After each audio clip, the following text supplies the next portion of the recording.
എല്ലാവർക്കും നമസ്കാരം. ലിബറൽ റെസ്പോൺസിലേക്ക് എല്ലാവർക്കും സ്വാഗതം. നിങ്ങൾക്ക് നല്ലൊരു സാധനം കിട്ടി, അതുമൂലം നല്ല മനസമാധാനവും ആഹ്ലാദവും ഉണ്ടായി. നിങ്ങളൊരു സ്വാർത്ഥനല്ലാത്തതിനാൽ നിങ്ങൾക്ക് കിട്ടിയ സാധനം നാട്ടുകാർക്കൊക്കെ കൊടുക്കാൻ താല്പര്യം. പണ്ട് ക്രിസ്തുവിനെ പറ്റിയുള്ള കഥകളും ഉപദേശങ്ങളും കേട്ടപ്പോൾ ചിലർക്കുണ്ടായത് ഞാൻ ഈ മുമ്പ് പറഞ്ഞ മാനസികാവസ്ഥയാണ്. അവർ ചുറ്റും നോക്കിയപ്പോൾ കണ്ടത് കല്ലിനെയും മൃഗരൂപങ്ങളെയും പക്ഷികളെയും ആരാധിക്കുന്ന മനുഷ്യരെയാണ്. ഇങ്ങനെ പോയാൽ എങ്ങനെയാണ്? ഈ പാവങ്ങളൊക്കെ എങ്ങനെ സ്വർഗരാജ്യത്തെത്താനാണ്? മോക്ഷപ്രാപ്തിക്കായി യേശുവിൻ്റെ മാർഗം ഇങ്ങനെ ഫ്രീ ആയി തുറന്നു കിടക്കുമ്പോൾ ഈ മനുഷ്യർ എന്തിനാണ് അന്ധവിശ്വാസങ്ങളിലും അനാചാരങ്ങളിലും ഇങ്ങനെ മുഴുകി നശിക്കുന്നത്? ഇങ്ങനെ ചിന്തിച്ച നല്ല മനുഷ്യരായിരുന്നു പണ്ടത്തെ മിഷനറിമാർ. അവർ ഭൂഖണ്ഡങ്ങളിലേക്ക് സഞ്ചരിച്ചു, വിവിധ തരം മനുഷ്യരെ കണ്ടു. അവരിൽ പലരെയും യേശു മാർഗത്തിലേക്ക് കൊണ്ടുവന്നു. ഒപ്പം തദ്ദേശവാസികളിൽ നിന്നും പലതും അവർ പഠിച്ചെടുക്കുകയും ചെയ്തു. ഈ മിഷനറിമാരിൽപ്പെട്ട ഒരു വിഭാഗമാണ് ജസ്യൂട്ട് പാതിരിമാർ.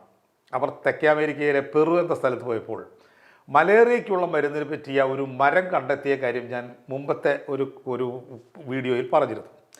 ഈ ജസ്യൂട്ട് പാതിരിമാരിൽ ചിലർ 1600കളിൽ നമ്മുടെ ഇന്ത്യയിൽ തഞ്ചാവൂരിലെത്തി. അവരിൽ ഫാദർ പ്രൊയൻസ എന്നൊരു പാതിരി ഉണ്ടായിരുന്നു. AD 1659 പുള്ളി പ്രേക്ഷിത പ്രവർത്തനങ്ങൾക്കായി കറങ്ങുന്നതിനിടയിൽ അന്നത്തെ തഞ്ചാവൂർ പ്രദേശം ഭരിച്ചിരുന്ന ഒരു നാടുവാഴി കാട്ടിക്കൂട്ടിയ വർണ്ണശബളമായ ഒരു പൊങ്ങച്ചം കണ്ട് പുള്ളിയുടെ കണ്ണടിച്ചു പോയി. സ്വർണം കൊണ്ടൊരു വലിയ പശുവിനെ നിർമ്മിച്ച് ഒരു യാഗശാല പോലുള്ള വേദിയിൽ ഒത്ത നടുക്ക് നിർത്തിയിരിക്കുന്നു. ആ നാട്ടിലെ പൗരപ്രമുഖരൊക്കെ അതിനെ നോക്കി നിൽക്കുന്നുണ്ട്. സ്വർണ്ണപ്പശുവിൻ്റെ തലയുടെ ഭാഗത്ത് പ്രധാന പുരോഹിതനായ ഒരു ബ്രാഹ്മണൻ, വാലിൻ്റെ ഭാഗത്ത് ഒരു മുതിർന്ന സ്ത്രീ. അവൾ ആ പുരോഹിതൻ്റെ ഭാര്യയാണ്. പിന്നെയും കുറേ ബ്രാഹ്മണരുണ്ട്. അപ്പോഴുണ്ട് ആ നാടുവാഴി പരിപൂർണ നഗ്നനായി അവിടേക്ക് നടന്നു വരുന്നു. ബ്രാഹ്മണൻ്റെ നിർദ്ദേശപ്രകാരം അയാൾ ആ സ്വർണ്ണ പശുവിൻ്റെ വായിലൂടെ അകത്തോട്ട് കയറുകയായി. പിന്നെ കുറേ സമയത്തേക്ക് ആ നാടുവാഴി പശുവിൻ്റെ വയറിൻ്റെ ഉള്ളിൽ തന്നെയാണ്. ഇനി എന്ത് സംഭവിക്കുമെന്ന് ആകാംക്ഷയോടെ നോക്കി നിൽക്കേ അതാ വരുന്നു ഒരു തല. ആ പശുവിൻ്റെ ജനനേന്ദ്രിയത്തിലൂടെ. സംശയിക്കേണ്ട, ആ തല നമ്മുടെ നാടുവാഴിയുടെ തന്നെ. സ്വർണ്ണപ്പശു പ്രസവിക്കുന്നത് കണ്ട ബ്രാഹ്മണ ഭക്തി ഒരു കുട്ടിയെ ഗർഭപാത്രത്തിൽ നിന്നും പുറത്തെടുക്കുന്നത് പോലെ അതീവ ശ്രദ്ധയോടെ ആ നാടുവാഴിയെ പുറത്തെടുത്ത് തൻ്റെ മടിയിൽ കിടത്തി താരാട്ട് പാടാൻ ആരംഭിച്ചു. അത് കേട്ട് താളം പിടിക്കും വിധം ആ നാടുവാഴി ആ സ്ത്രീയുടെ മടിയിൽ കിടന്ന് കുട്ടികളെപ്പോലെ കൈകാലിട്ടടിക്കാൻ തുടങ്ങി. ഈ സർട്ടിഫിക്കറ്റ് ദൃശ്യം കുറച്ച് സമയം തുടർന്നു. അപ്പോഴേക്കും പുരോഹിതന്മാരായ നമ്പൂതിരിമാർ വന്ന് വേദമന്ത്രങ്ങളുടെ അകമ്പടിയോടെ നാടുവാഴിയുടെ ആ നഗ്നദേഹത്തിൽ ഒരു പൂണൂൽ അണിയിച്ചു കൊടുത്തു. പിന്നെ ജാതകം വായന, പുതിയ പേര് വിളി, ബഹളം. ഇതിനൊക്കെ ദൃക്സാക്ഷിയായ നമ്മുടെ ഫാദർ പ്രൊയൻസ ഇങ്ങനെ മനസ്സിൽ നിരൂപിച്ചു. എത്ര മനോഹരമായ ആചാരങ്ങൾ! നല്ലൊരു കാഴ്ച കണ്ട സമാധാനത്തോടെ പുള്ളി മടങ്ങാൻ നിൽക്കുമ്പോഴാണ് അതിലും ഭയങ്കരമായ ഒരു കാഴ്ചയ്ക്ക് ആരംഭമായത്.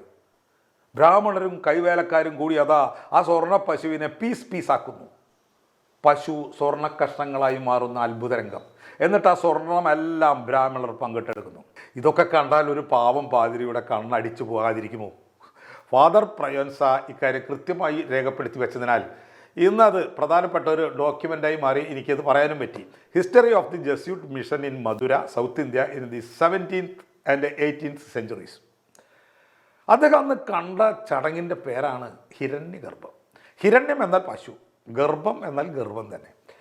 അയൽ പ്രവിശ്യകളുമായി ഇടയ്ക്കിടയ്ക്ക് യുദ്ധം ചെയ്ത് തലവെട്ടും കൊലയും കൊള്ളയും കൊള്ളിവെപ്പുമായി നിത്യജീവിതം കഴിച്ചിരുന്ന ഒരു 4ാംകിട കച്ചറ മാടമ്പിയെ പുനർജന്മത്തിലൂടെ ക്ഷത്രിയനാക്കി മാറ്റുന്ന ചടങ്ങാണ് ഈ ഹിരണ്യഗർഭം. വെറും മാടമ്പി ക്ഷത്രിയ മാടമ്പിയായി മാറുന്നു. എന്താണ് ആ നാടുവാഴിയെ ഇങ്ങനെ ഒരു ദുർച്ചെലവ് ചെയ്യാൻ പ്രേരിപ്പിച്ചത്? ഈ നാടുവാഴിയുടെ പേര് വിജയരാഘവ നായ്ക്കൻ എന്നായിരുന്നു. അതൊരു ഉയർന്ന പദവിയായിരുന്നു. അതായത് നായ്ക്കൻ എന്ന ആ പേര്, വാല്, അതൊരു ഉയർന്ന പദവിയായിരുന്നു. ഹംപി ആസ്ഥാനമാക്കി ഭരിച്ചിരുന്ന വിജയനഗര സാമ്രാജ്യത്തിൻ്റെ ഭരണ സംവിധാനത്തിലെ ഒരു നിർണായകമായ ഒരു പങ്ക് വഹിച്ചിരുന്നവരായിരുന്നു ഈ നായകാസ് എന്ന് പറയുന്ന നായ്ക്കന്മാർ. അവർ വിജയനഗരത്തിൻ്റെ സൈനിക മേധാവികളായിരുന്നു. ചിലർ പ്രാദേശിക പ്രവിശ്യകളുടെ ഗവർണർമാരുമായിരുന്നു. 1565 നടന്ന തലക്കോട്ട യുദ്ധത്തിൽ വെച്ചാണ് ഈ ഹംപിയിലെ ഭരണം അവസാനിക്കുന്നത്. ഡക്കാനിലെ സുൽത്താൻമാർ സഖ്യം ചേർന്ന് വിജയനഗര സൈന്യത്തെ പരാജയപ്പെടുത്തുകയും ഹംപി നഗരം തകർക്കുകയും ചെയ്തു. നമ്മൾ ഹംപി കാണാൻ പോയാൽ ഇപ്പോൾ കാണുന്നത് അവർ തകർത്തതിൻ്റെ ബാക്കിയാണ്. വിജയനഗര സാമ്രാജ്യത്തിൻ്റെ പതനം ഈ നായ്ക്കർക്ക് സൗകര്യമായി. അവർ ഗവർണർമാരായിരുന്ന പ്രദേശങ്ങളിൽ അവർ സ്വതന്ത്രമായോ അർദ്ധ സ്വതന്ത്രമായോ ഭരണം സ്ഥാപിക്കുകയും തങ്ങളുടേതായുള്ള ഭരണകൂടങ്ങൾ കെട്ടിപ്പടുക്കുകയും ചെയ്തു. ഇവരിൽ ചിലരെ ഇംഗ്ലീഷിൽ, ചിലരെ പോളിഗാർ എന്നാണ് പറയുക. തമിഴിൽ ഇവർ പാളയക്കാരനാണ്. തമിഴിലൊക്കെ അങ്ങനെയാണല്ലോ, വേറൊരു പ്രത്യേക ഭാഷയാണ്. ദക്ഷിണേന്ത്യയിലെ ഏറ്റവും ഉൽപാദനക്ഷമമായ നെല്ല് വിളയുന്ന പ്രദേശമായിരുന്നു അന്ന് തഞ്ചാവൂർ. കച്ചവടത്തിലൂടെ നല്ല ഗതിയുള്ള പ്രദേശം. ഈ നായകന് ഇത്രമാത്രം സ്വർണം കൊണ്ടുവന്ന് പീസാക്കി ബ്രാഹ്മണർക്ക് കൊടുക്കാൻ കഴിഞ്ഞത് ഈ നെല്ലിൻ്റെ ബലത്തിലാണ്. എന്തിനാണ് അയാൾ ഇത്രയ്ക്കും ദ്രവ്യം ചെലവ് ചെയ്തത് എന്ന ചോദ്യമാണ് നമ്മൾ ശരിക്കും ഇവിടെ ചർച്ച ചെയ്യേണ്ടത്. ഇന്ത്യ എന്നൊരു വലിയ പ്രദേശത്ത് മുഗളന്മാരെ പോലുള്ള വലിയ ചക്രവർത്തിമാർ ഉണ്ടായിരുന്നെങ്കിലും ഇന്ന് കാണുന്ന ഒരു ഭൂപടമല്ല അവർ ഭരിച്ചിരുന്നത്. ഇന്ത്യൻ ഉപഭൂഖണ്ഡത്തെ മുഴുവനായി ഒരു പരമാധികാരത്തിൻ്റെ കീഴിലാക്കി ഡിസൈൻ ചെയ്തത്, ഭരിച്ചത് അതൊക്കെ ബ്രിട്ടീഷുകാർ മാത്രമാണ്, വേറെ ആരുമില്ല. പണ്ട് ചില ഗ്രന്ഥങ്ങളിൽ നമ്മൾ ആര്യാവർത്തം എന്ന ഒരു പരാമർശം കാണാനുണ്ട്. അത് കിഴക്ക് അലഹാബാദ് വരെയുള്ളൂ, വടക്ക് ഹിമാലയം, തെക്ക് വിന്ധ്യൻ വരെ മാത്രം. വടക്കോട്ടേക്കാണ് കുറച്ച് കൂടുതൽ, സരസ്വതി നദി അപ്രത്യക്ഷമാകുന്ന ഇടം വരെ. അതെവിടെയാണ് പിടുത്തമില്ല. അതൊരു പക്ഷേ ഗുജറാത്തിലെ കച്ചിലാവാം, അല്ലെങ്കിൽ അതിനോട് ചേർന്ന രാജസ്ഥാൻ മരുഭൂമിയിലാവാം. പിന്നീട് കുറേ കാലം കഴിഞ്ഞപ്പോൾ ഈ ആര്യാവർത്തം പിന്നെ കുറച്ചും കൂടി എക്സ്റ്റെൻഡ് ചെയ്തു. അവിഭക്ത ബംഗാളിൻ്റെ അതിർത്തി വരെ എത്തി. എന്തുകൊണ്ടാണ് ബ്രാഹ്മണർ ആര്യാവർത്തത്തിൻ്റെ അതിർത്തി എക്സ്റ്റെൻഡ് ചെയ്തത്, അതും ബംഗാൾ ഉൾക്കടൽ വരെ ആക്കിയത്? ഉത്തരം വളരെ ലളിതമാണ്. ബ്രാഹ്മണരെ അംഗീകരിക്കുന്ന ഭരണാധികാരികൾ അലഹാബാദിൻ്റെ കിഴക്കുണ്ടായി വന്നപ്പോൾ ആ ഭാഗവും ആര്യവർത്തമായി. ചന്ദ്രഗുപ്ത പൗരന്മാരൊക്കെ ഭരിക്കുന്ന കാലത്ത് ഒറീസയും ബീഹാറും ബംഗാളും ഒക്കെ ബ്രാഹ്മണർക്ക് മ്ലേച്ഛ ദേശങ്ങളായിരുന്നു. അവർക്ക് വിചാരിച്ചത്ര അംഗീകാരങ്ങൾ കിട്ടാത്ത സ്ഥലങ്ങളൊക്കെ മ്ലേച്ഛദേശം. അവരുടെ കൈപ്പിടിയിൽ വന്നാൽ ആര്യാവർത്തം. ചുരുക്കി പറഞ്ഞാൽ ഇന്ന് കാണുന്ന പോലെ ഒരു കേന്ദ്രീകൃത ഭരണം ഇന്ത്യയിൽ ഒരിക്കലും ഉണ്ടായിരുന്നില്ല. പലയിടങ്ങളിലും പടയാള ജാതികൾ ഒരു തെരുവ് ഗുണ്ടകളെപ്പോലെ ഓരോ പാളയങ്ങൾ ഭരിച്ചു. അവരാണ് ഈ പോളിഗാർസ്. പാളയങ്ങൾ എന്നാൽ ഒരു സൈനിക ഭരണ ജില്ല എന്ന് നമ്മൾ മനസ്സിലാക്കണം. അത് ഭരിക്കുന്നവൻ പാളയക്കാരൻ അഥവാ യുദ്ധപ്രഭു, പച്ച മലയാളത്തിൽ കച്ചറ മാടമ്പി. ഒരു ഏരിയ ഭരിക്കുന്ന ഒരു ഗുണ്ടയെ മറ്റൊരു ഗുണ്ട കൊന്ന് അംഗഭംഗം വരുത്തിയാൽ ആ ഏരിയ കൂടി ജയിച്ചവന് കിട്ടും. പിന്നെ അടുത്ത ഏരിയ കീഴടക്കുക. അതങ്ങനെ തുടർന്നാൽ ഒരു തിരുവിതാംകൂർ നമുക്കുണ്ടാക്കാം.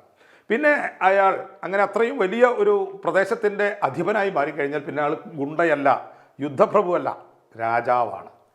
ഇവിടെ അംഗഭംഗം എന്ന ഒരു കലാപരിപാടി ഉണ്ട്. ഒരാളെ കൊന്നാൽ മാത്രം പോരാ, തല വെട്ടിയെടുത്ത് പ്രദർശിപ്പിക്കണം. രക്തബലിയിൽ നിന്നും അംഗഭംഗം വരുത്തുന്നതിൽ നിന്നും ആധിപത്യം രൂപപ്പെടുന്നു എന്നാണ് ചില സങ്കല്പം.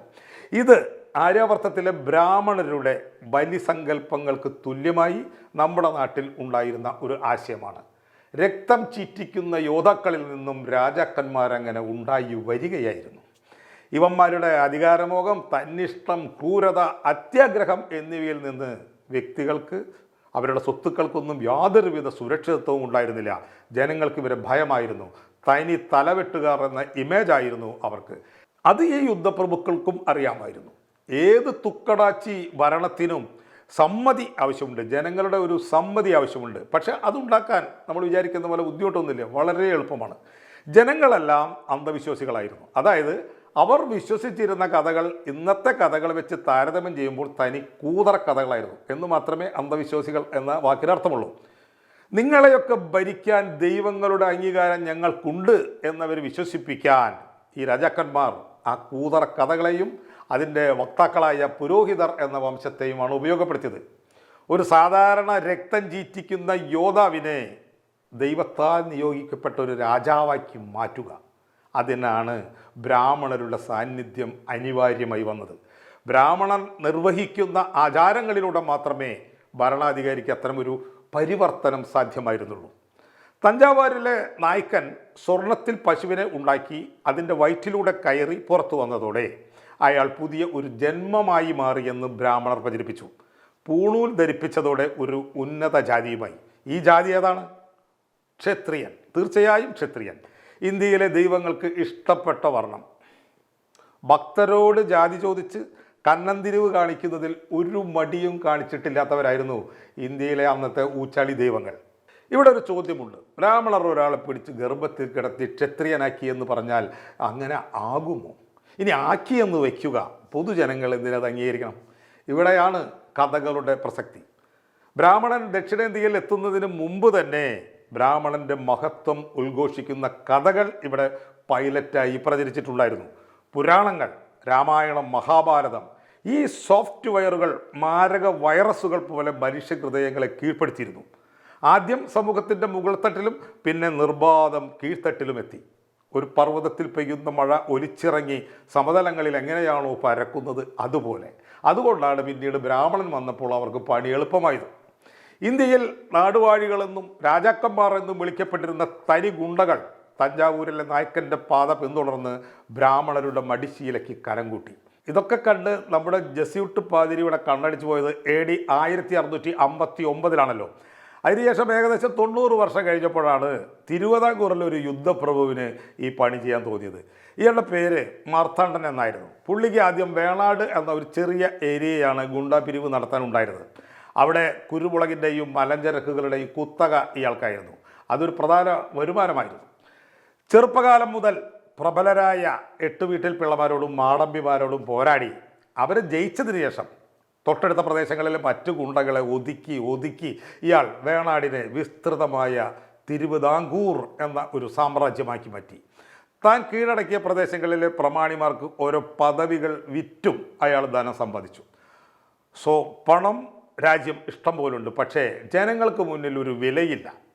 അവർക്ക് താൻ വെറും രക്തം ചീറ്റിക്കുന്ന ക്രൂരനായ യോദ്ധാവാണ്. ഈ ഇമേജ് മാറ്റാനായി ഒരു തഞ്ചാവൂർ പ്രയോഗം നടത്താൻ അയാൾ നിശ്ചയിച്ചു, ഒരു ഹിരണ്യഗർഭം. 1751 ജൂൺ 17 ബ്രാഹ്മണരെത്തി. അവർ ചടങ്ങിനായി പത്മനാഭ സ്വാമി ക്ഷേത്രത്തിൻ്റെ അടുത്ത് വലിയൊരു യാഗശാല ഒരുക്കി. അവിടെ താമരമുട്ടിൻ്റെ ആകൃതിയിൽ ശുദ്ധമായ സ്വർണത്തിൽ ഒരു വലിയ പാത്രം നിർമ്മിച്ചു. ഇതിന് ഏകദേശം 10 അടി ഉയരവും 8 അടി ചുറ്റളവും ഉണ്ട് എന്ന് റിപ്പോർട്ട് ചെയ്യപ്പെടുന്നു. ഇതിന് മുകളിലായി കിരീടത്തിൻ്റെ ആകൃതിയിൽ സ്വർണം കൊണ്ട് തന്നെയുള്ളൊരു മൂടിയും വെച്ചു. ഇനി ഫില്ലിംഗ് ആണ്. ഈ വലിയ സ്വർണ്ണപാത്രം പകുതിയോളം നിറയ്ക്കണം. അതിനായി പശുവിൽ നിന്ന് ലഭിക്കുന്ന പാൽ, തൈര്, നെയ്യ്, ഗോമൂത്രം, ചാണകം എന്നിവയുടെ മിശ്രിതം കൊണ്ടുവന്നൊഴിച്ചു. ഇതിന് പഞ്ചഗവ്യം എന്ന് പറയുന്നു. പോരാത്തതിന് പുണ്യനദികളിൽ നിന്ന് കൊണ്ടുവന്ന തീർത്ഥജലവും ഒഴിച്ചു. ചടങ്ങ് തുടങ്ങുന്നത് വേദമന്ത്രങ്ങളോടെയാണ്. കേരളത്തിലെ ഏറ്റവും പ്രമുഖ ബ്രാഹ്മണന്മാരായ ആഴുവാഞ്ചേരി തമ്പ്രാക്കൾ ഉൾപ്പെടെയുള്ള പ്രമുഖ ബ്രാഹ്മണരും മധുര, തിരുനെൽവേലി, മലബാർ ഭാഗങ്ങളിൽ നിന്നുള്ള വേദ പണ്ഡിതരും കൂടി ഉച്ചത്തിൽ വേദമന്ത്രങ്ങൾ ഉരുവിടുമ്പോൾ നമ്മുടെ ഇന്ത്യയിലെ കന്നന്തിരിവ് കാണിക്കുന്ന ദൈവങ്ങൾക്ക് അത് കേൾക്കാതിരിക്കാൻ പറ്റില്ലല്ലോ. ആ സമയത്ത് ശരിക്കും വിലപിടിപ്പുള്ള വസ്ത്രങ്ങളും ആഭരണങ്ങളും ധരിച്ച് മാർത്താണ്ഡൻ ഒരു സ്വർണ്ണ ഏണിയിലൂടെ മുകളിലേക്ക് കയറി മൂടി തുറന്ന് സ്വർണ്ണപാത്രത്തിൻ്റെ ഉള്ളിലേക്ക് പ്രവേശിച്ചു. പിന്നെ പുള്ളി തന്നെ ആ മൂടിയെടുത്ത് സ്വയം മൂടി. ഒരു യഥാർത്ഥ ഗർഭപാത്രത്തിൽ കുഞ്ഞ് കിടക്കുന്നത് പോലെ മാർത്താണ്ഡൻ ആ സ്വർണ്ണപാത്രത്തിനകത്ത് കിടന്നു. ഈ സമയത്ത് ബ്രാഹ്മണർ പ്രപഞ്ച സൃഷ്ടിയെക്കുറിച്ചുള്ള ഹിരണ്യഗർഭ സൂക്തം ചൊല്ലിക്കൊണ്ടിരുന്നു. അതെന്തിനായിരുന്നെന്ന് ലേശം കഴിഞ്ഞാൽ മനസ്സിലാവും. പാത്രത്തിനുള്ളിലെ പഞ്ചഗവ്യത്തിൽ രാജാവ് 5 തവണ പൂർണ്ണമായും മുങ്ങി നിവർന്നു കഴിഞ്ഞാൽ പിന്നെ പുറത്തോട്ടേക്കുള്ള ഇറക്കമാണ്. പക്ഷെ പുറത്തോട്ട് വരുന്നത് അകത്തോട്ട് പോയ മാർത്താണ്ഡനല്ല. അയാൾ പുതുതായി ജനിച്ച ഒരു കുഞ്ഞിനെ പോലാണ് പുറത്തേക്ക് വരുന്നത്. ഒരു പുനർജന്മം ആണത്. പുതിയ ജന്മത്തിൽ പുതിയ ജാതിയായിട്ടാണ് രാജാവ് ജനിക്കുന്നത്. അത് കൃത്യമായി അഭിനയിച്ച് ഫലിപ്പിക്കുന്നതിനായി ആ രാജാവ് ഒരു കൊട്ടാര തൊട്ടിലിൽ കിടക്കുകയും തറയിൽ കുട്ടികളെപ്പോലെ ഇഴയുകയും ചെയ്തു. പുരോഹിതന്മാർ ആ കുഞ്ഞിനെ പിടിച്ചിരുത്തി പ്രതീകാത്മകമായി ജാതകർമ്മവും പേരിടൽ ചടങ്ങും വീണ്ടും നടത്തി. അതോടെ ആ യുദ്ധപ്രഭു ദൈവങ്ങൾക്ക് ഇഷ്ടപ്പെടുന്ന പുതിയ ജാതിയായി മാറി. ഒരു ജാതിവാലും ഫ്രീ ആയി കിട്ടി, മാർത്താണ്ഡവർമ്മ മഹാരാജാവ്. പിന്നീടാണ് യഥാർത്ഥ ചടങ്ങ് അവിടെ അരങ്ങേറിയത്. ആർത്തിമൂത്ത് ഭ്രാന്ത് പിടിച്ച ബ്രാഹ്മണർ ആ സ്വർണ്ണപാത്രത്തെ തല്ലിപ്പൊളിച്ച് പീസാക്കി കൊണ്ടുപോകാൻ തുടങ്ങി. എന്താണോ തഞ്ചാവൂരിൽ കണ്ടത് അത് തന്നെ ഇവിടെയും. ഇതിനാണ് ഈ ശാസ്ത്രത്തിന് പോലും ഇന്നും വിശദീകരിക്കാൻ പറ്റാത്ത കാര്യം അവർ ചെയ്തത്. ഏത്? പ്രപഞ്ച സൃഷ്ടിയെക്കുറിച്ചുള്ള ഹിരണ്യഗർഭ സൂക്തം അവർ ചൊല്ലിക്കൊണ്ടിരുന്നത്. ഈ രാജാവ് കുറേ കാലം കഴിഞ്ഞപ്പോൾ ചത്തു. മരണത്തിന് ക്ഷത്രിയൻ പുലയൻ എന്നൊന്നും വേർതിരിവില്ലല്ലോ. പിന്നീട് വന്ന ധർമ്മരാജ, സ്വാതി തിരുനാൾ, ഉത്രം തിരുനാൾ തുടങ്ങിയ രാജാക്കന്മാരും ഈ പണി കുറെ കൂടി മെച്ചപ്പെടുത്തിയതായി പറയപ്പെടുന്നു. മുറജപവും തുലാപുരുഷ ദാനവുമായിരുന്നു പുതിയ ദുർവ്യയങ്ങൾ. എന്താണ് മുറജപം? ഏകദേശം 56 ദിവസം ബ്രാഹ്മണർക്ക് വന്നിരുന്ന് വേദമന്ത്രങ്ങൾ ജപിക്കാനുള്ള അവസരം. 56 ദിവസവും വയറ് നിറച്ച് സാമ്പാറും പായസവും, പിന്നെ കഴിഞ്ഞു പോകുമ്പോൾ വസ്ത്രവും സ്വർണവും. എന്താണ് മഹാപുരുഷദാനം? രാജാവ് ഒരു വലിയ തുലാസിൽ കയറിയിരിക്കും, മറുവശത്ത് അദ്ദേഹത്തിൻ്റെ തൂക്കത്തിന് തുല്യമായി സ്വർണം വെള്ളിയൊക്കെ വിൽക്കും. ബ്രാഹ്മണർക്ക് ഇതിൽ നിന്നും എന്ത് കിട്ടും? രാജാവിന് തൂക്കത്തിനൊപ്പം എത്ര സ്വർണം വന്നുവോ ആ സ്വർണം കിട്ടും, എത്ര വെള്ളി വന്നുവോ അത്ര കിട്ടും. അതായത് ഹിരണ്യഗർഭം എന്ന് വെച്ചാൽ ബ്രാഹ്മണന് സ്വർണം, തുലാപുരുഷ ദാനം എന്ന് വെച്ചാൽ ബ്രാഹ്മണന് സ്വർണം, മുറജപം എന്ന് വെച്ചാൽ ബ്രാഹ്മണന് സ്വർണം. ഇത് തന്നെ പരിപാടി. സോ രാജ്യത്തിലെ സ്വർണം എന്നത് ഭഗവാനും അതുവഴി ബ്രാഹ്മണനുമുള്ളതാണ്. അയോധ്യയിൽ നിന്ന് സ്വർണം പോയാലും ശബരിമല ക്ഷേത്രത്തിൽ നിന്ന് സ്വർണം പോയാലും അത് ബ്രാഹ്മണൻ എടുത്തു എന്നോ അവരടിച്ചു മാറ്റിയെന്നോ നമ്മൾ പറയാൻ പാടില്ല. കാരണം അത് അവരുടേതാണ്. ഭാരതത്തിൻ്റെ ഒരു സാംസ്കാരിക പാരമ്പര്യം തന്നെ അതാണ്. ഇങ്ങനെ മനസ്സിലാക്കി ഇത്തരം കേസുകളെല്ലാം കോടതി തള്ളിക്കളയേണ്ടതാണ് എന്നാണ് ഒരു ഭാരതീയനായ നമ്മൾ പറയേണ്ടത്. തിരുവിതാംകൂർ രാജാക്കന്മാരുടെ ഈ സ്വർണ്ണദാന കലാപരിപാടി ബ്രിട്ടീഷുകാർ വന്ന് മൊത്തത്തിൽ കൂട്ടി ഒതുക്കും വരെ മുന്നോട്ട് പോയി. ബ്രിട്ടീഷുകാർക്ക് വേണമെങ്കിൽ ഈ രാജാക്കന്മാരെ മാറ്റി പുതിയ പാവകളെ ഭരണം ഏൽപ്പിക്കാമായിരുന്നു, പക്ഷെ ചെയ്തില്ല. അവർക്ക് ഇന്നത്തെ ട്രംപിൻ്റെ മനസ്ഥിതിയായിരുന്നു. ട്രംപിന് ഇറാനിലെ ഭരണം മാറണം എന്നില്ലല്ലോ, അതുപോലെ നന്നായി ഷൂ നക്കാൻ കഴിവുള്ളവരായിരുന്നതിനാൽ ഇവരോട് തന്നെ രാജാക്കന്മാരായി തുടർന്നോളാൻ വെള്ളക്കാർ പറഞ്ഞു. അവരും ഒരു നാണവുമില്ലാതെ ഭരണം തുടർന്നു. പക്ഷെ അവരുടെ ഭരണം നിരീക്ഷിക്കാനായി ബ്രിട്ടീഷുകാർ ഒരു റെസിഡൻറ്റിനെ ഏർപ്പെടുത്തി. അങ്ങനെ ആദ്യത്തെ ബ്രിട്ടീഷ് റെസിഡൻ്റായി കോളിൻ മക്കാളെ, അത് 1800 നിയമിതനായി. വെള്ളക്കാർക്ക് കീഴ്പ്പെട്ടിട്ടും ഈ രാജവംശത്തിൻ്റെ അഹങ്കാരത്തിന് ഒരു കുറവും വന്നില്ല. അവർ വീണ്ടും സ്വർണ്ണ പശുവിനെ ഉണ്ടാക്കാനും മുറജപം നടത്താനും ക്ഷത്രിയൻ എന്ന പേര് നിലനിർത്താനും വേണ്ടി ബ്രാഹ്മണർക്ക് കൈക്കൂലി കൊടുക്കുന്ന പണി തന്നെ തുടരാൻ ശ്രമിച്ചു. 19-ാം നൂറ്റാണ്ടായപ്പോഴേക്കും ഒരു ഹിരണ്യഗർഭം നടത്തുന്നതിന് അന്നത്തെ ലക്ഷക്കണക്കിന് രൂപ ചെലവഴിക്കേണ്ടി വന്നതായി പറയപ്പെടുന്നു. ഇവിടെ ഒന്നും കിട്ടാനില്ല. കൽക്കട്ടയിൽ നിന്നും മറ്റും വൻതോതിൽ സ്വർണ്ണക്കട്ടികൾ ഇറക്കുമതി ചെയ്താണ് പാത്രങ്ങളും നാണയവും ഒക്കെ നിർമ്മിച്ചിരുന്നത്. 1848 ഇന്ത്യയുടെ ഗവർണർ ജനറലായിരുന്ന ഡൽഹൌസി പ്രഭുവിൻ്റെ ശ്രദ്ധ ഈ വിഷയത്തിൽ പതിഞ്ഞു. ഇത്രയ്ക്കും വിദേശ വ്യാപാരം നടക്കുന്ന ഒരു നാട്ടുരാജ്യത്തിലെ ഖജനാവ് കാലിയോ? തിരുവിതാംകൂറിലെ സാമ്പത്തിക തകർച്ചയ്ക്ക് പ്രധാന കാരണം രാജാക്കന്മാർ ഈ ബ്രാഹ്മണർക്ക് വൻതോതിൽ ഇങ്ങനെ നൽകുന്ന ആ പണമാണ്, അവരുടെ ആചാരങ്ങളാണ് എന്ന് അദ്ദേഹം കണ്ടെത്തി. ഉടൻ പുള്ളി മദ്രാസ് ഗവർണറായിരുന്ന ഹാരിസ് പ്രഭുവിനെ വിളിച്ച് വിവരങ്ങൾ പറഞ്ഞു. അദ്ദേഹം, ആ ഹാരിസ് പ്രഭു അന്നത്തെ തിരുവിതാംകൂർ രാജാവായിരുന്നു. ഉത്രം തിരുനാൾ മാർത്താണ്ഡവർമ്മയ്ക്ക് കടുത്ത ഭാഷയിൽ ഒരു മുന്നറിയിപ്പ് നൽകി. രാജ്യത്തിൻ്റെ പണം ജനക്ഷേമത്തിന് വേണം ചെലവഴിക്കാൻ, അല്ലാതെ ഇത്തരം ആചാരങ്ങൾക്കായി ദുർവ്യയം ചെയ്യുന്നത് തുടർന്നാൽ നിങ്ങൾ ഷൂ നക്കിയത് മതി എന്ന് ഞങ്ങൾ തീരുമാനിക്കും. തിരുവിതാംകൂറിൻ്റെ ഭരണം ബ്രിട്ടീഷ് ഈസ്റ്റ് ഇന്ത്യ കമ്പനി നേരിട്ട് ഏറ്റെടുക്കുമെന്നായിരുന്നു ആ ഭീഷണി. ഈ ശക്തമായ ഇടപെടലോടെ രാജാക്കന്മാർക്ക് ഈ ചടങ്ങുകളുടെ ആഡംബരവും ചിലവും വലിയ തോതിൽ കുറയ്ക്കേണ്ടി വന്നു. എങ്കിലും അവർ ഇത് നിലനിർത്താനായി മണ്ടമറിയിലൂടെ ചെറിയ രീതിയിൽ ഇത് തുടർന്നു പോന്നു എന്നാണ് കാണുന്നത്. 1900-ന് ശേഷം ആധുനിക വിദ്യാഭ്യാസം നേടിയ ജനങ്ങൾക്കിടയിൽ നിന്ന് തന്നെ ഇതിനെതിരെ കടുത്ത വിമർശനം ഉയർന്നു. അതിനെയാണ് നമ്മൾ നവോത്ഥാന കാലം എന്ന് പറയുന്നത്. ഒടുവിൽ 1931 അധികാരമേറ്റ ശ്രീ ചിത്തിര തിരുനാൾ ബാലരാമവർമ്മ ഈ പണി നിർത്തിവെച്ചു. സുഹൃത്തുക്കളെ, യഥാർത്ഥ ചരിത്രം ഇങ്ങനെയൊക്കെയാണ്. നമ്മൾ പുസ്തകങ്ങളിൽ പഠിക്കുന്നതും കഥകളിൽ നിന്നും മനസ്സിലാക്കുന്നതും ഒക്കെ വേറെയാണ്. ഒരു ബാഹുബലി ഇമേജാണ് നമുക്ക് മുമ്പ് നടന്ന കാര്യങ്ങളെപ്പറ്റി. അതല്ല സത്യം. സത്യത്തിൻ്റെ മുഖം വികൃതമാണ് എന്ന് പണ്ടത്തെ നാടകങ്ങളിലെ സ്ഥിരം ഡയലോഗാണ്. ഡയലോഗ് സ്ഥിരമായി എന്നതുകൊണ്ട് അതിൻ്റെ സത്യമൂല്യം കുറയണമെന്നില്ല എന്ന് മാത്രം പറഞ്ഞുകൊണ്ട് ഈ സീരീസിലെ ഈ എപ്പിസോഡ് ഇതോടെ അവസാനിക്കുന്നു. നന്ദി, നമസ്കാരം.